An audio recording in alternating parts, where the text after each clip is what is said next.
Alright, so today we had a pizza craving, but I'm currently on a calorie deficit, so I'm going to show you guys my high protein, low calorie pizza crust, and you can put any toppings on it that you want. Before starting, just get a sheet tray lined with parchment paper and preheat your oven to 425.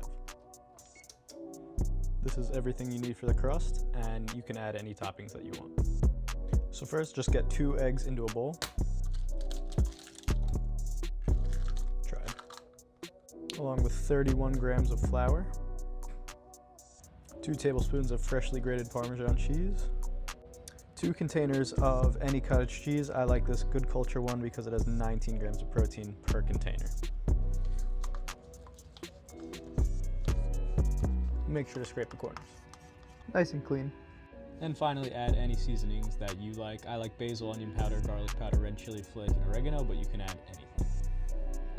With all these, I like to eyeball it just based on your personal taste, but I will also link the description down below and in my website. Now just mix this thoroughly.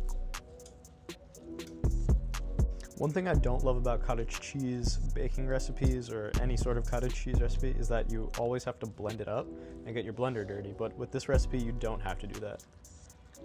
So once it's all coming together like this and looks like, honestly, like egg salad, kind of disgusting, you're gonna get it onto your sheet tray, and to make it as crispy as possible, you're gonna wanna spread it out as thin as possible.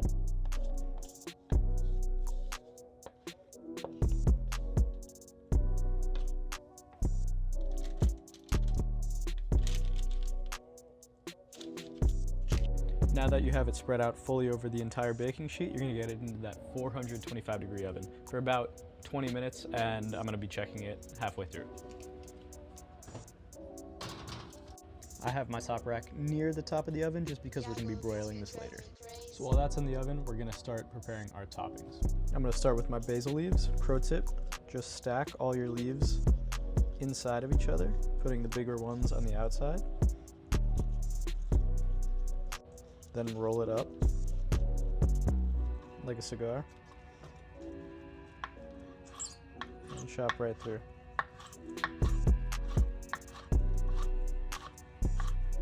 Also, make sure to be gentle. You don't want to bruise your basil leaves or they will be mad at you. Next, I'm just going to slice these pepperoni and salami discs in half. This is really just so you can get even coverage over the entire pizza.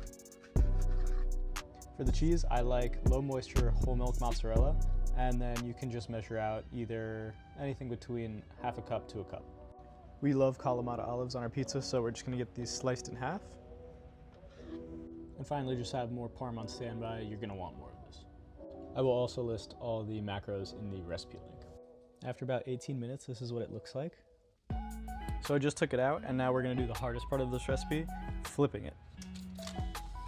So what I like to do is just go straight onto the sheet tray.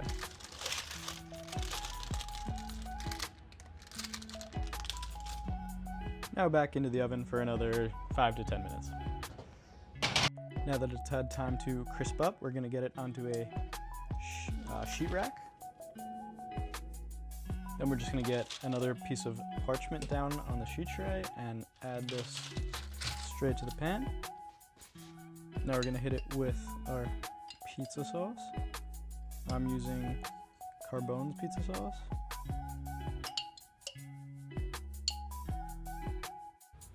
Now evenly spread out your cheese.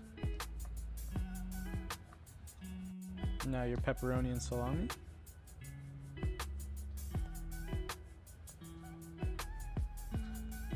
Next, your olives. And finally, your parm. You could be generous with this, nobody's looking. And now get this into an oven set on high broil. After about 2 minutes, you're gonna wanna just rotate the sheet tray. This smells amazing. Oh my God.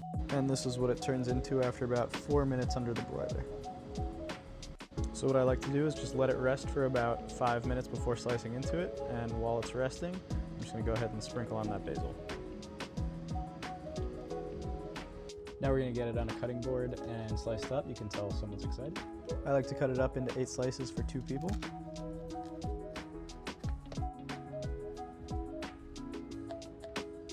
And now for a taste test.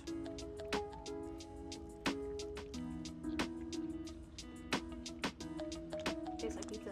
It tastes like really good pizza. Not as crispy, but I don't care. That's okay.